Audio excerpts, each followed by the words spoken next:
Ahí está. Un día me voy a animar a record on the clouds, pero la verdad que no sé muy bien. Ahora que tengo una notebook nueva, capaz que mi nube tiene capacidad, así que voy a tener que explorar eso. Bueno, gracias Fátima, estamos ahora sí entonces grabando. Bien, hicimos como un repaso de lo que es teología holística.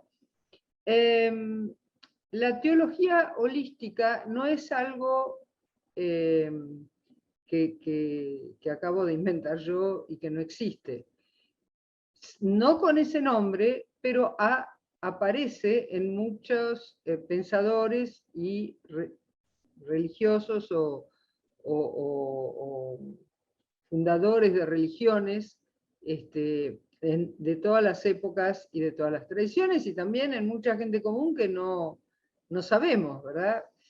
Siempre pienso en Facundo Cabral, ese cantautor argentino que habla de ese mendigo, ¿no?, que él encontró una vez y que, bueno, que fue su maestro.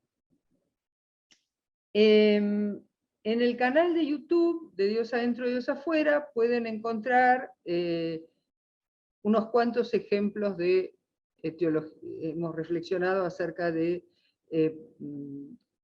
paradigmas que se pueden considerar teologías holísticas, ¿no?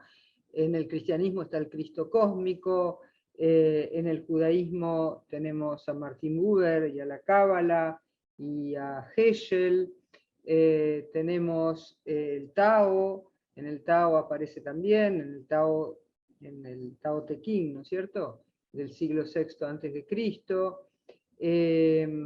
Bueno, en forma moderna y contemporánea hay muchos, ahora puedo hablarles de Matthew Fox, pero también está en el siglo XIII Meister Eckhart. Bueno, hay un montón. Hola Mirna, bienvenida. Buenas, ¿cómo ¿Qué están? dice Mirna desde Miami? Perdón por la tardanza. ¿Qué dice? Está perdonada. Tenés que recitar 13 Ave Marías y 14 Padre Nuestros. Oh my God, pero eso se puede poner iglesia muy larga. Bueno, así que bueno, ahí tienen muchísimo material si quieren. Y la teología holística, para resumirla, es el espíritu, las 4 del espíritu, en todo, la experiencia y el encuentro. Es decir, la idea es no creer nada por lo que se llama fe ciega, o sea, solamente porque me lo dicen, sino solo en espiritualidad creer lo que tengo la certeza, lo que experimento, porque todo lo que me cuentan terceros, si no lo experimento, cuando las papas quemen, y las papas van a quemar en algún momento siempre, no me sirve para nada. Yo lo único que me va a servir es no lo que creo por fe ciega, sino lo que tengo la certeza. Así que experiencia es una, y encuentro es, siempre lo insisto, ustedes van a leer en muchos lugares que no se puede conocer a Dios, que el ser humano es limitado y no puede conocerlo ilimitado. Estoy totalmente de acuerdo. El intelecto, la razón humana no alcanza para conocer a Dios, pero tenemos otro instrumento. Ese es el asunto. Toma mucho el micrófono de Fátima. Tal vez acá hay un comentario muy técnico de Martita. Toma mucho, mirá vos. Bueno, listo, gracias Fátima. Entonces les decía, pero tenemos otra arma, otro as en la manga, que es el encuentro. Capaz que no podemos conocer a Dios, pero nos podemos encontrar con él o ella o eso diariamente, en cualquier momento, y eso es lo que tenemos que ejercer y aprovechar.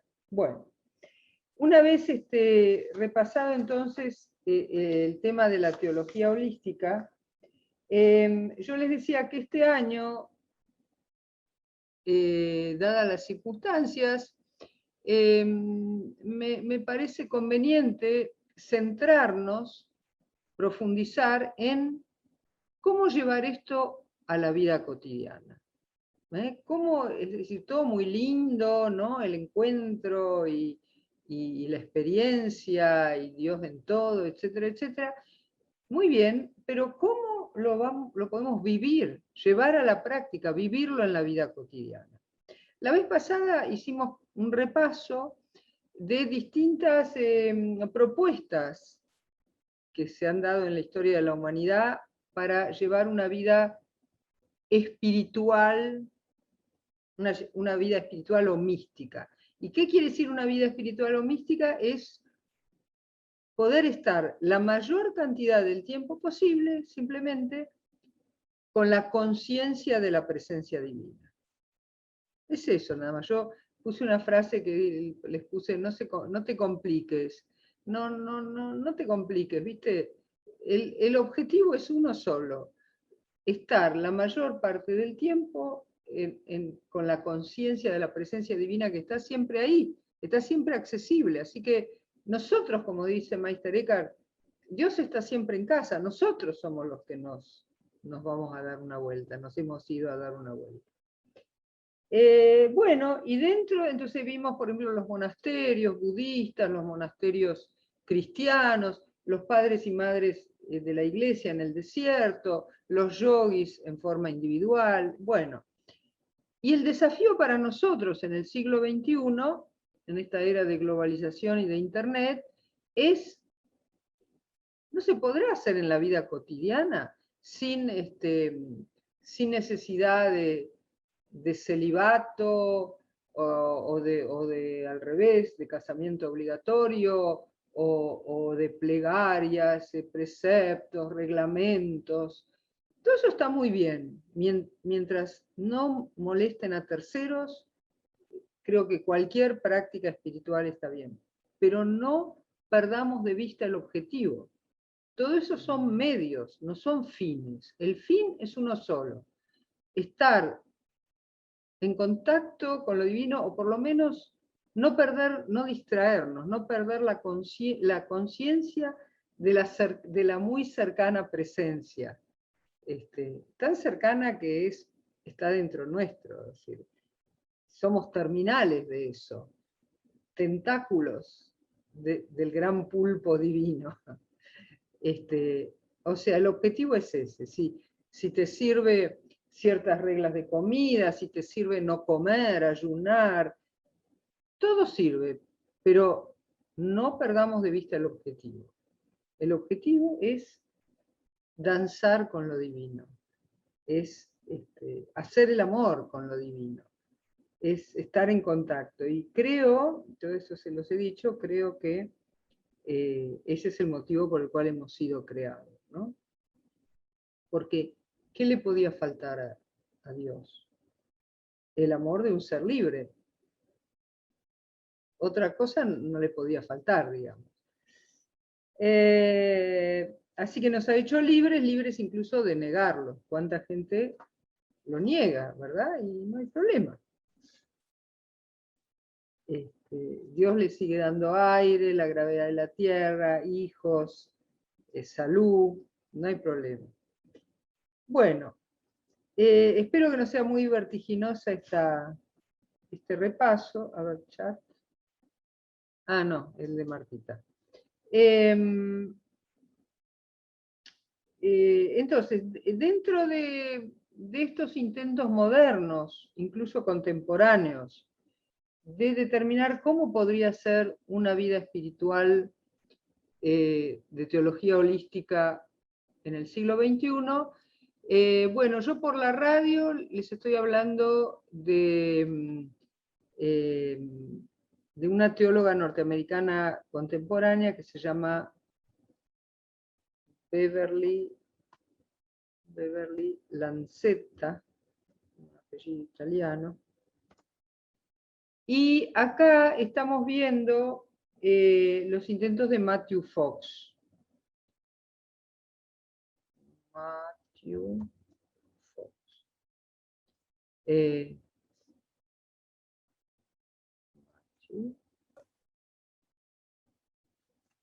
está. Matthew Fox también, un teólogo contemporáneo, ex fraile dominico. Acá entró alguien, Lito Gabriel. Lito Gabriel, ¿sos vos, Fátima? No, ¿no? Es un amigo, es un Ah, amigo. bueno, pero ¿y cómo entró si no lo dejé entrar yo? Bueno, no le di No lo dejé. admisión. Bueno, bienvenido, Lito.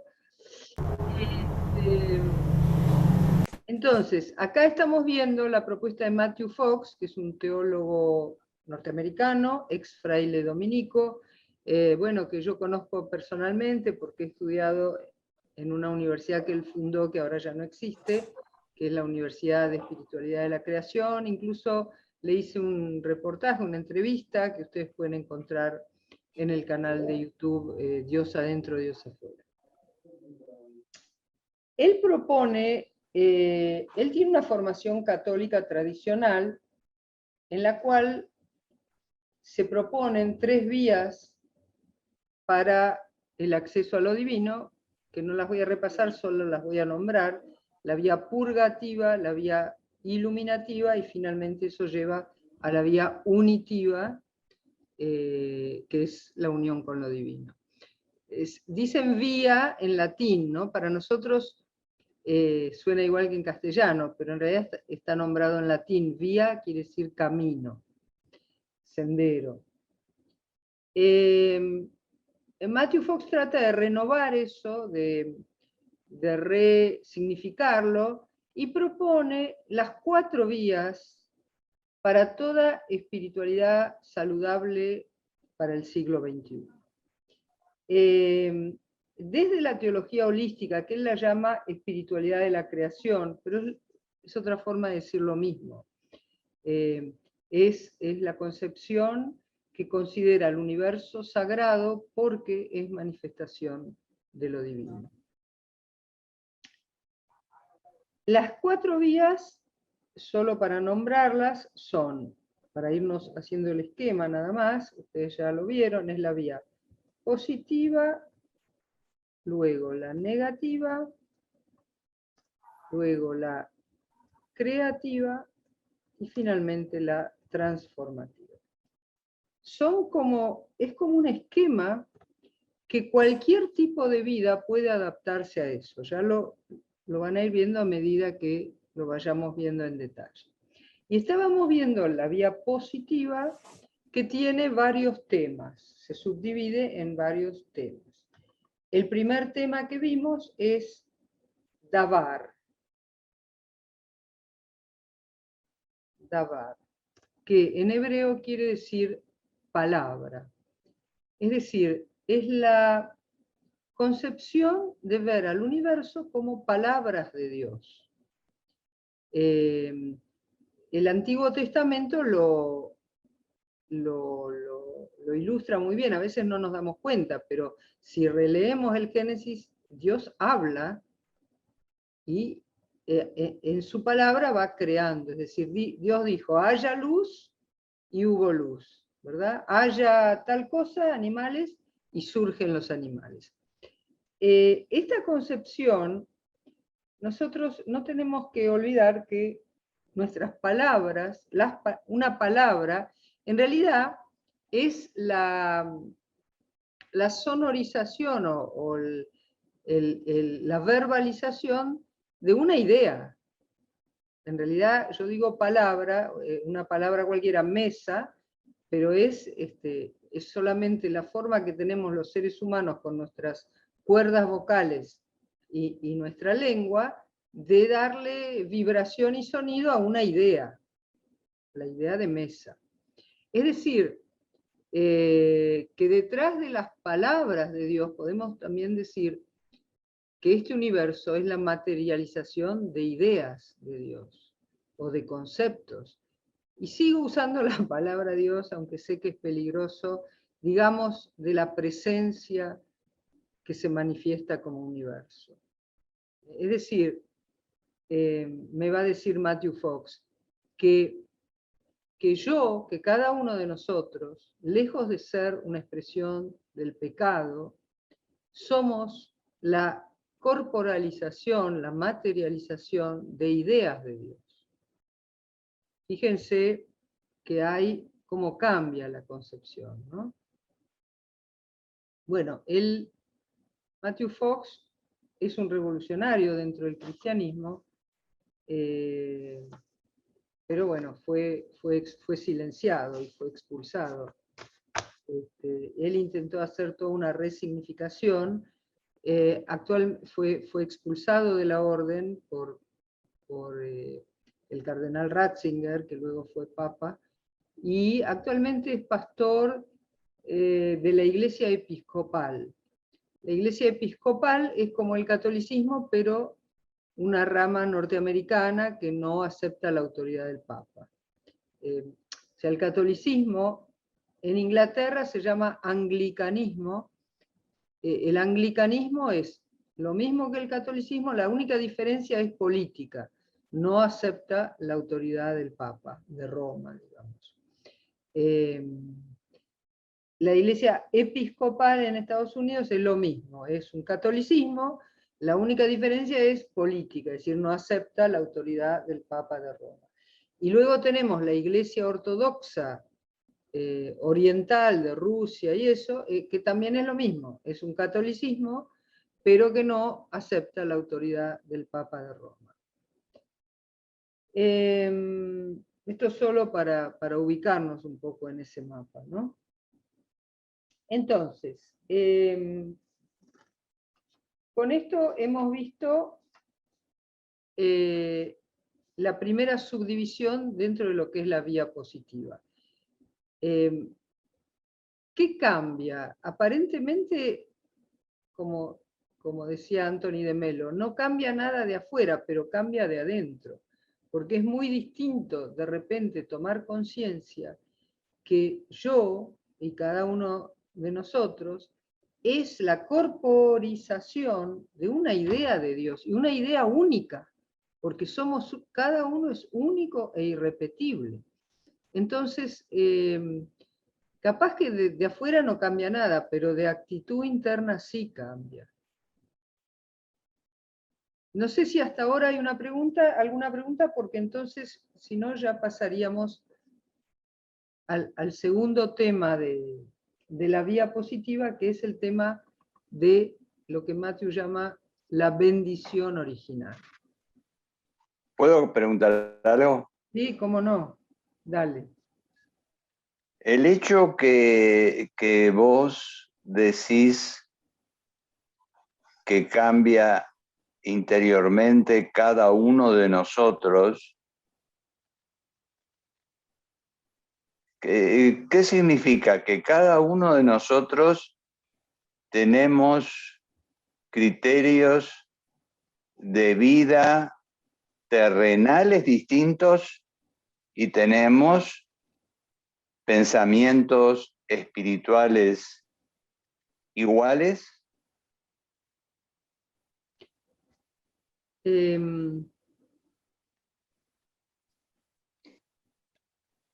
Yo no sé si entiendo bien tu pregunta.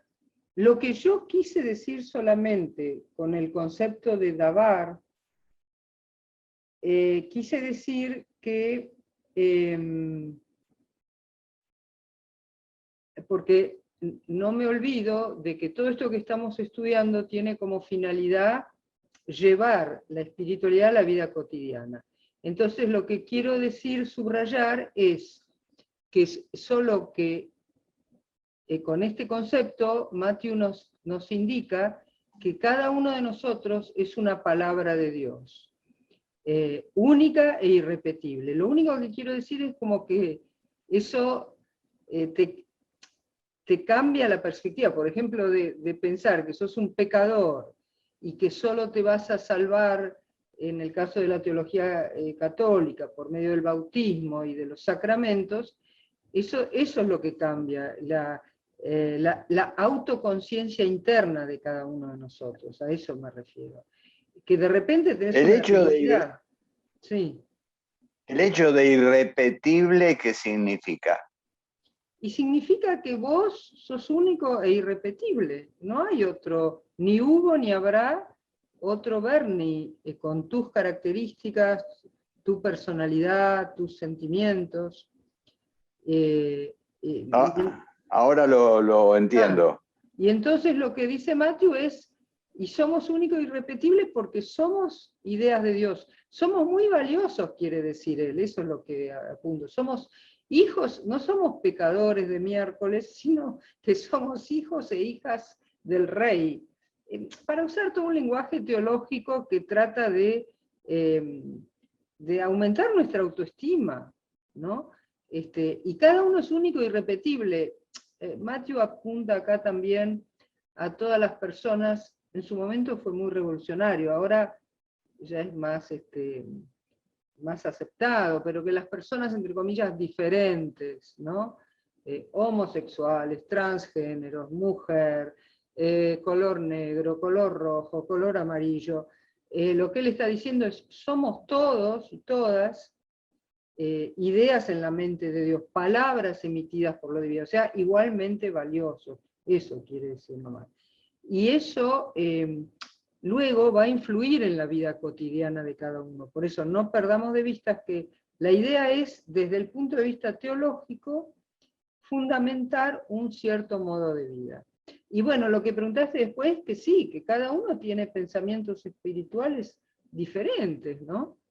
Que sí. El asunto es convivir con la valoración de todos. Sí, Martita. ¿Marta? Sí. Sí, estaba sacando estaba desmuteando. Entiendo que la diferencia que él quiere plantear es que la unidad de cada uno de nosotros como persona es valiosa, a diferencia de como en general se trataba en la cristiandad, o se suele tratar todavía, de que somos todos hijos de Dios, hermanos entre nosotros, pero la individualidad de cada uno no tenía como una identificación, una valoración, no resultaba importante. Lo importante era ubicarse como una soldadesca o como una masa, Sí. formando parte de la iglesia, ¿no? Por lo menos así es en la religión católica, que es lo que conozco. Claro, la idea es no diferenciarse. Ahí está, uniformizarse. En cambio, lo que plantea Fox es, la diferencia es sumamente valiosa, es el plan en detalle de Dios. Es lo que Él está diseñando como una artista en cada uno de nosotros, teniendo a su vez nosotros nuestra libertad de darnos cuenta. Que ahí está lo importante, en que nos demos cuenta de eso, ¿no? Claro, acá se trata de darse cuenta. No perder nuestra conciencia. Entiendo que ese es el giro copernicano que él intenta dar, hablando de lo mismo, no es que porque habla de la misma materia divina, no habla de... ¿no? Sí, y es lo que vemos en la naturaleza también. Las distintas margaritas, cada margarita es diferente y única, pero a la vez se parece también a todas las demás.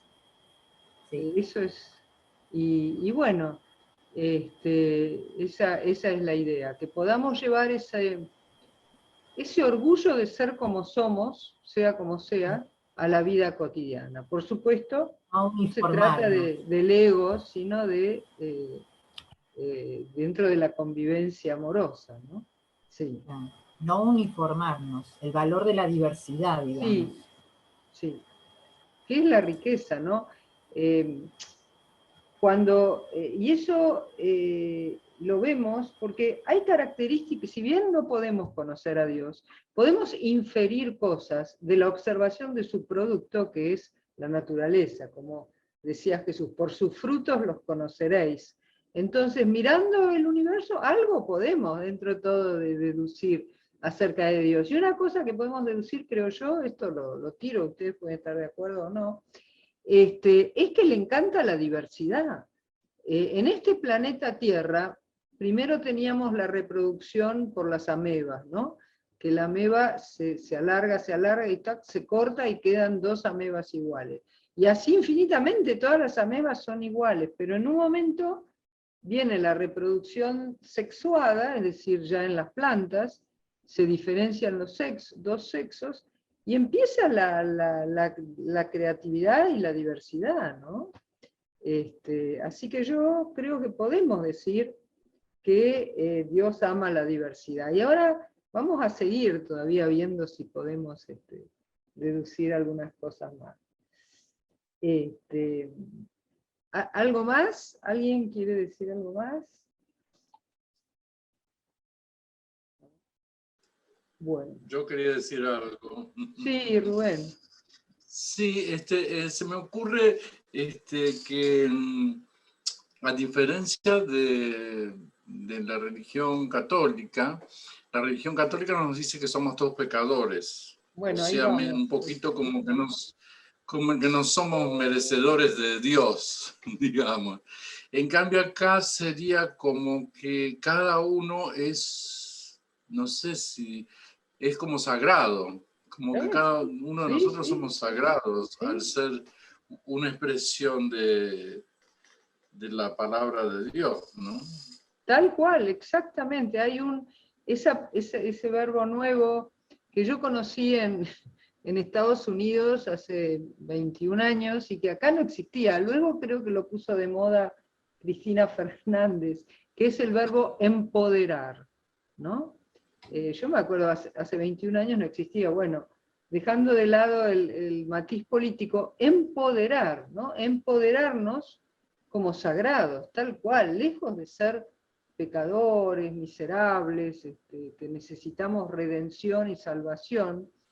Una vez una señora, cuando Matthew estaba hablando, levantó la mano y le preguntó, dice, yo tengo 60 años, y siempre me pregunté, ¿de qué me tenía que redimir? ¿De qué me tenía que salvar?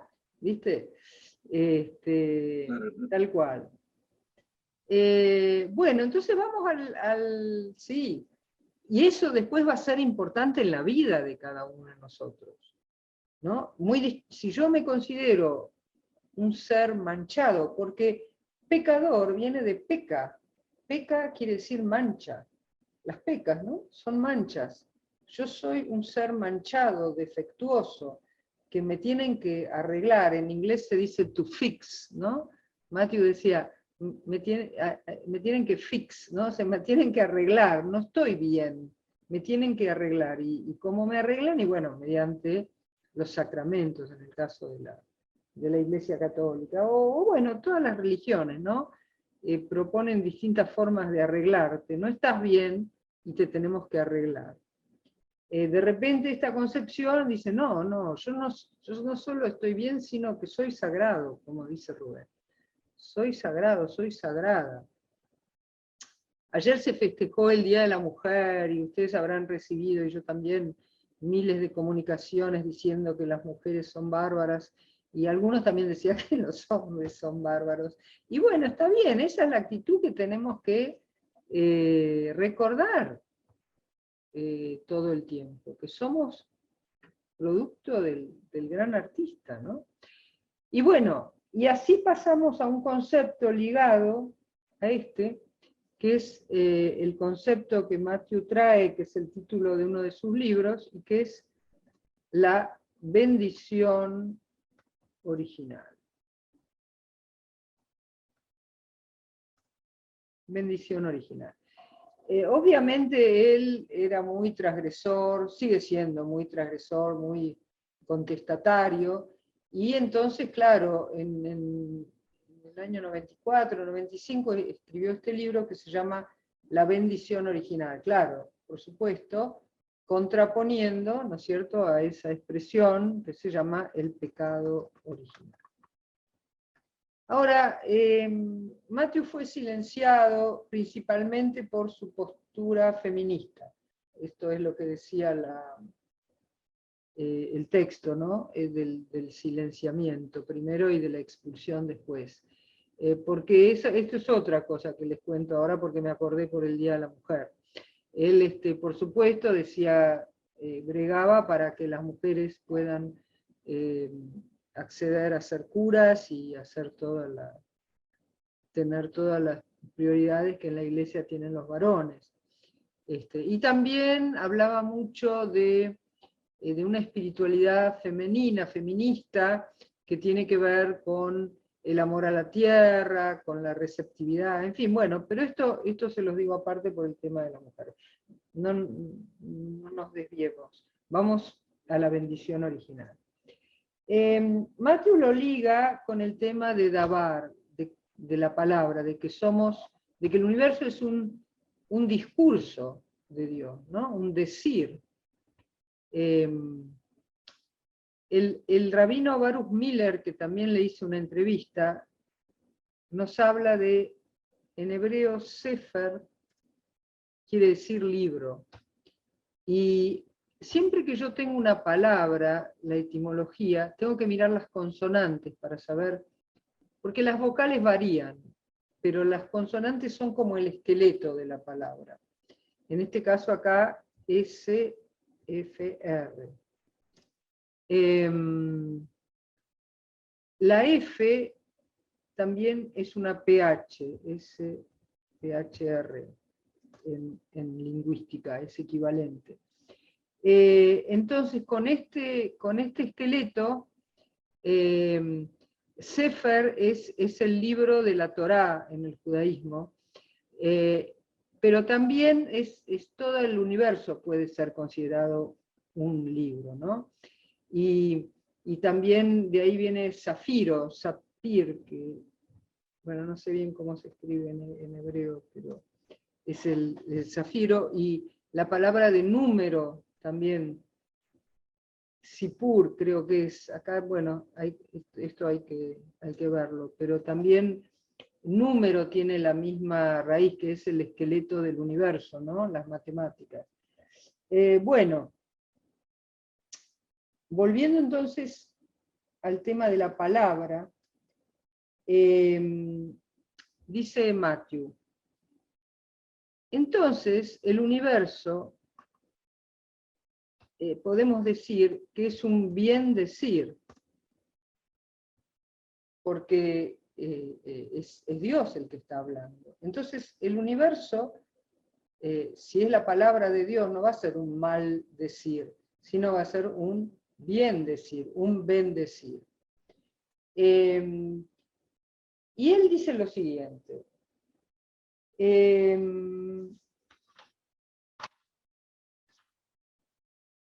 Él dice que, ahí está,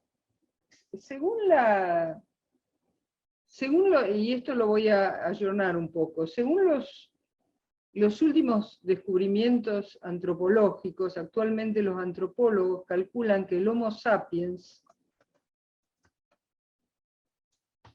o sea, el ser humano tal como somos nosotros, se dice que apareció, hay muchas discusiones, pero más o menos están de acuerdo en que se puede decir que aparece hace unos 300.000 años sobre la Tierra. Hubo especies parecidas como el hombre de Neandertal, pero bueno, el Homo sapiens más o menos 300.000, 400.000, surge lo que es, ya se podría decir, la especie que somos nosotros y que luego va a evolucionar. Ahora, él dice, bueno, supongamos que tomamos al pie de la letra el relato del Génesis, y que Adán pecó, y bueno, y también hay que aceptar hay que tragarse varias cosas, entre otras que lo que hizo Adán se transmite genéticamente, biológicamente a nosotros, que somos sus descendientes. Hay que aceptar eso también. Pero supongamos que lo aceptamos. Entonces dice Matthew, pero el universo tiene, desde el Big Bang se calcula unos 14.000 millones de años. 14.000 millones de años. Y el universo es Dios hablando hace 14.000 millones de años y creando cosas con la palabra, y entonces es una bendición. El universo es un regalo, y es un regalo que Dios nos está haciendo hace 14.000 millones de años. Entonces, aún aceptando el concepto de pecado original, es mucho más original, o sea, más del origen, la bendición. Entonces, bueno, él así bastante transgresoramente habla de que tiene mucho más sentido hablar de bendición original que de pecado original. Luego lo que él analiza es que, si ustedes leen el relato del Génesis de Adán y Eva, nunca se menciona el sexo como pecado. En el Antiguo Testamento el sexo es una bendición. Siempre se habla de la fertilidad como una bendición, ¿no? O sea, Dios en repetidas ocasiones le dice a Abraham que lo va a bendecir con fertilidad y se pide la fertilidad como bendición. Nunca es considerado un pecado o una maldición. ¿El pecado de Adán cuál fue? A ver, según el relato mítico. ¿Cuál fue el error? ¿Qué fue lo que hizo mal Adán y Eva, ¿no?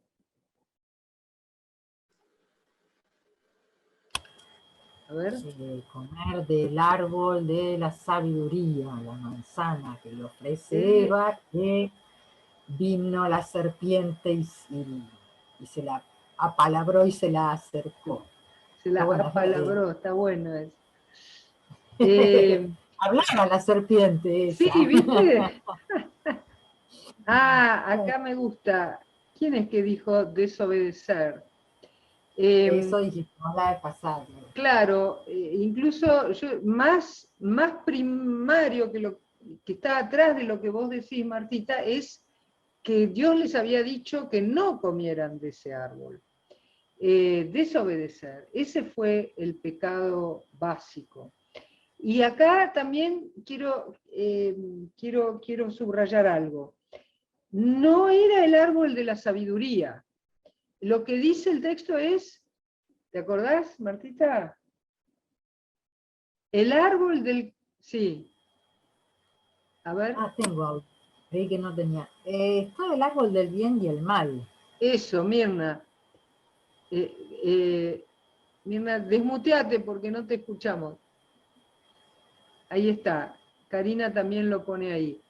El árbol del conocimiento del bien y del mal. Yo les puse una frase por ahí que cuando empezamos a discriminar entre cosas buenas y cosas malas, ¿qué nos pasó? ¿Qué le pasó a Adán y Eva?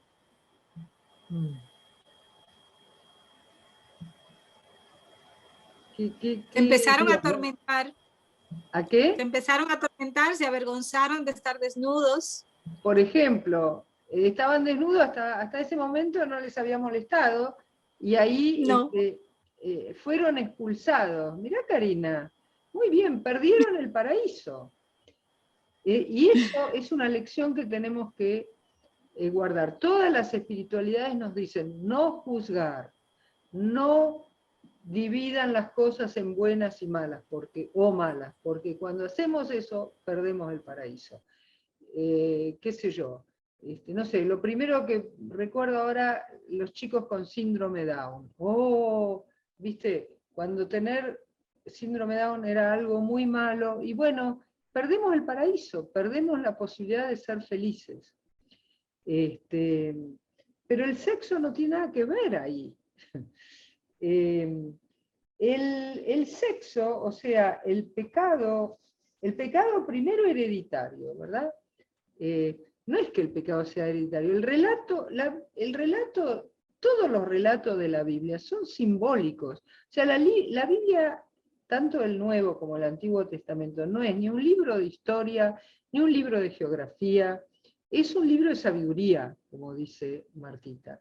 Nos quiere enseñar algo, mediante símbolos, mediante metáforas. Recuerden que en aquella época ni la imprenta se había inventado, ni la gente, ni el alfabeto, ni nadie leía, ni nadie escribía. Son mitos. Los mitos son relatos que te quieren enseñar algo por vía de imágenes. El primero que dentro de del catolicismo crea el concepto de pecado original relacionado con el sexo. ¿Alguien sabe quién fue el que inventa esto y lo relaciona con el sexo? Fue San Agustín. San Agustín.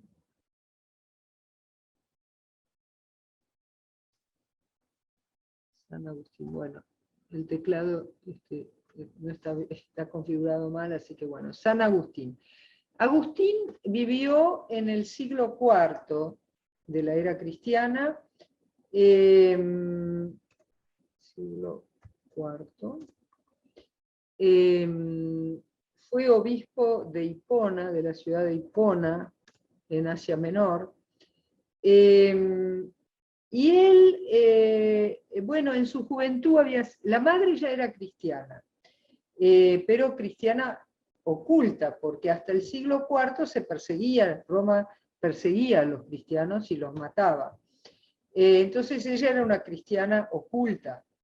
Y él había tenido una juventud muy disoluta y de repente tiene una conversión interior y odia todo ese tipo de vida que él había llevado y siente que la mujer es el diablo, es pecaminosa, es la fuente que hace pecar a los varones, y bueno, y eso se traduce en su concepto del pecado como el sexo. O sea, uno ahí en esa época podía decir cualquier cosa si uno ocupaba un puesto de poder, porque nadie leía el texto original. ¿Quién iba a ir a refutarlo? Así que quedó eso engramado y la verdad haciendo tanto daño, ¿no?, hasta el día de hoy. Pero es importante saber de dónde proviene. Ya San Ireneo, del siglo II, obispo de Lyon, ya había hablado de un pecado, de una falta que se transmitía a través de Adán a toda la humanidad y que iba a ser redimida, o sea, hay una cosa hereditaria, ¿no? Él no hablaba de que fuera el sexo, pero sí era una falta. O sea, Agustín va a ser el que lo va a relacionar con el sexo. Era una falta, un error que se transmitía de Adán a todos nosotros. Y que solo la Iglesia Católica tenía, o sea, que nos vamos a ir al infierno, salvo que tomemos los sacramentos, el bautismo, la comunión, luego la extrema unción, la última. Así que fíjense cómo juega ahí una cosa muy de poder, que lamentablemente contamina muchas instituciones de las tres grandes religiones occidentales, Islam, judaísmo y catolicismo, cada uno con una forma diferente. Pero tenemos que hoy estar atentos a lo que en las religiones son más bien cosas de poder institucional. Ojo, lo cual no quiere decir, como dicen en Estados Unidos, tirar al bebé junto con el agua sucia. O sea, las tres religiones monoteístas de Occidente tienen muchas cosas buenas y muchas personas, sobre todo, que eran auténticamente místicos o espirituales. Pero no tenemos por qué comprar lo que tiene que ver más con el poder político o económico de cada época, ¿no? Porque, como siempre decimos, la necesidad espiritual del ser humano es tan grande que eso le da muchas posibilidades de poder, tanto a las instituciones religiosas como a las personas que ocupan cargos de poder en dichas instituciones. Y ese es más bien un pecado, me parece a mí. Entonces, bueno, no se olviden también que hasta el siglo XV se consideraba que la Tierra era el centro del universo y el ser humano el centro de la Tierra, o sea, lo más importante de la Tierra. Por eso Matthew, digamos, propone una visión mucho más ecológica, mucho más de tomar al universo, a la Tierra, a la naturaleza y al universo como lo importante, y no el ser humano. O sea, el ser humano no somos el centro del universo, no somos el ombligo del mundo. Entonces tenemos que aprender a tener una visión más universal. Por eso él habla de que el universo es una bendición, ¿verdad? Y es una bendición mucho más original que ese supuesto pecado, sea el sexo o sea la desobediencia, aún la desobediencia, ¿no? Hay que ver si se puede, yo no sé, ¿a ustedes qué les parece? ¿Se puede desobedecer a Dios? Yo me parece que esto incluso no es posible, aunque quisiéramos, me parece, ¿no? Él ya está de vuelta.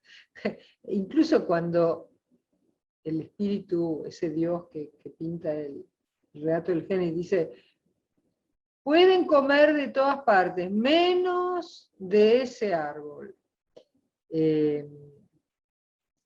Es como, siempre le digo, ¿no? Es como si yo les dijera, piensen en cualquier cosa menos en un elefante rosa.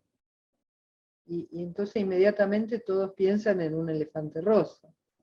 O sea que eso de desobedecer, yo creo que Dios, aún el mensaje de ese relato es que quiso que el ser humano fuera libre.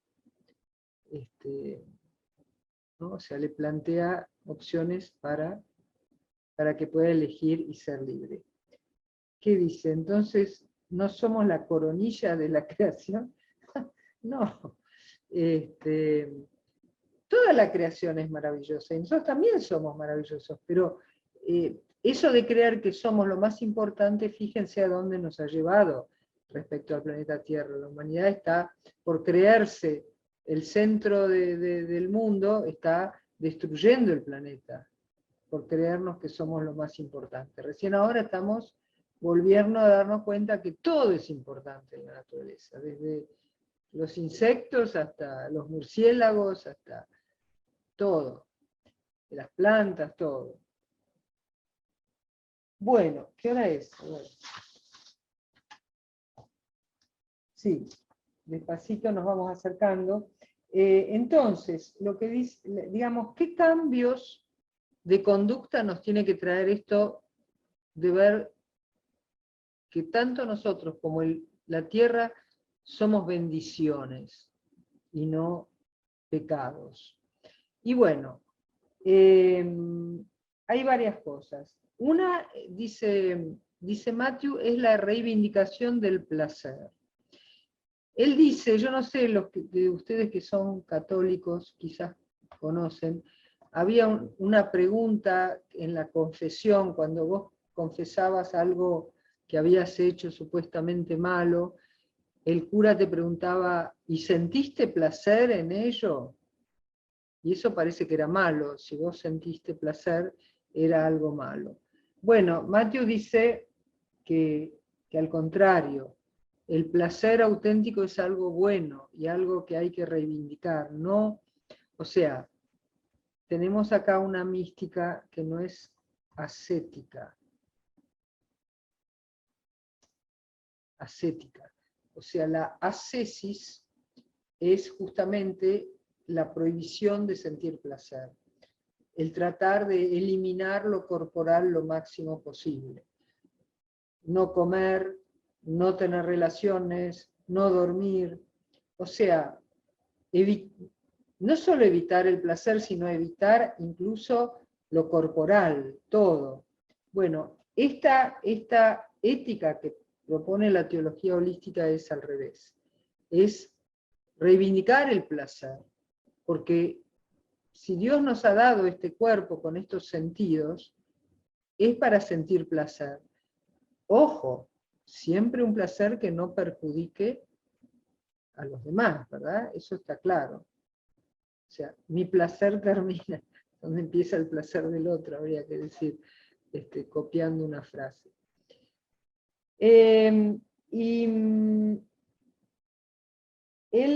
Matthew dice, tomando a una mística cristiana que se llama Hildegarda de Bingen. Hildegarda de Bingen decía que había que saborear más la naturaleza. Y mostraba que la palabra saborear tiene la misma raíz que sabiduría, que decía acá Martita, ¿no? Saborear, sabiduría. Dice Matthew, sabiduría. Si nos permitiéramos saborear más, si nos diéramos el tiempo de disfrutar más de todo, dice Matthew, estaríamos menos insatisfechos. Si quieren anótenlo, estaríamos menos insatisfechos. Compraríamos menos. Dice, compraríamos menos, ¿no? Si, a veces, si con simplemente saborear la comida, saborear con los ojos las nubes, el cielo, las plantas, tocar con respeto todo, disfrutar de todo, estaríamos menos insatisfechos y seguramente necesitaríamos comprar menos cosas. Y por lo tanto podríamos quizás trabajar menos, ¿no? Trabajar cuando es un trabajo que no nos gusta, que es solo para pagar la tarjeta de crédito, ¿no? Porque compramos más, porque estamos insatisfechos, porque no saboreamos el universo. Él dice, también nos permitiríamos jugar más, jugar más. ¿Qué es jugar? Es hacer una actividad que no implique, que me da placer por sí misma, no para otra cosa. Seríamos menos compulsivos. Competiríamos menos. Y celebraríamos más. Bueno, lo de celebrar lo vamos a dejar para la vez que viene. Celebrar, porque una creación que es de origen divino es para celebrarla. Así que bueno, vamos a ir cerrando acá con esto de que permitirnos el placer. El ser humano busca el placer. Entonces, si se lo cortás por las vías naturales, va a intentar vías que no son naturales ni positivas. Como por ejemplo comprar, ¿no? Competir, trabajar, y luego va a tratar de buscar placer incluso por vías que perjudican a terceros. Ya lo conocemos eso, lo hemos visto. Cuando no me permito tener placer por todas las vías naturales, es decir, que la naturaleza me ofrece, y bueno, empiezo a buscar el placer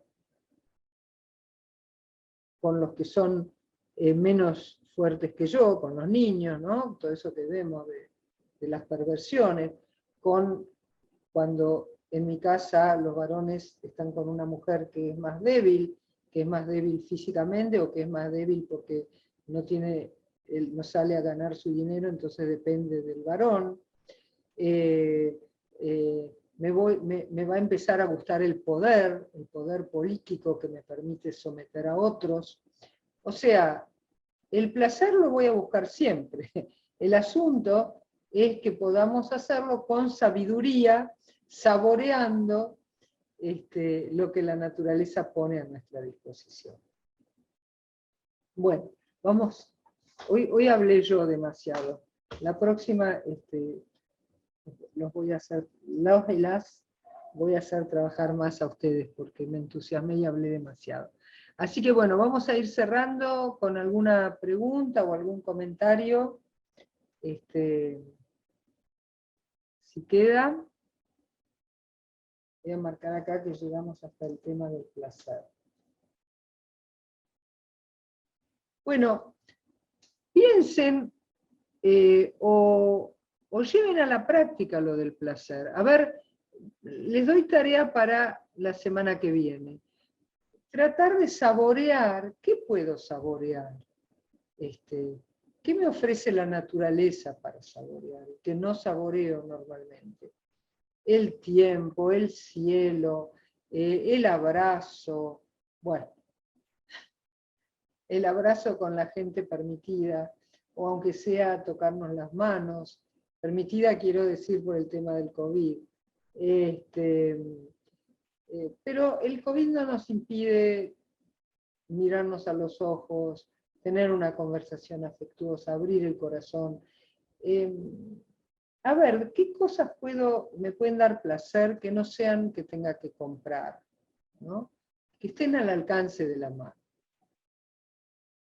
Así que, bueno, no solo reflexionar acerca del placer, sino permitirnos sentir más placer en respirar, en saborear un pedazo de pan. Démonos tiempo, tiempo de saborear. Bueno, termino hablando yo siempre. Así que bueno, no sé si alguien quiere hacer algún comentario. No los veo a todos. No sé si andan por ahí. A ver. Bueno, entonces vamos a ir cerrando. Y disfruten, enjoy, sientan placer en esta semana. Bueno, les mando un abrazo gigante. Gracias como siempre por estar, gracias por la energía, los comentarios, y que tengan, ahí está, una bendecida noche. Gracias a ti, bendecida noche a todos. Bueno, y a disfrutar en respeto a la naturaleza y al Muchas gracias. Abrazos a todos. Ahí estabas, no te veía. Bendiciones a todos. Bueno, bendiciones.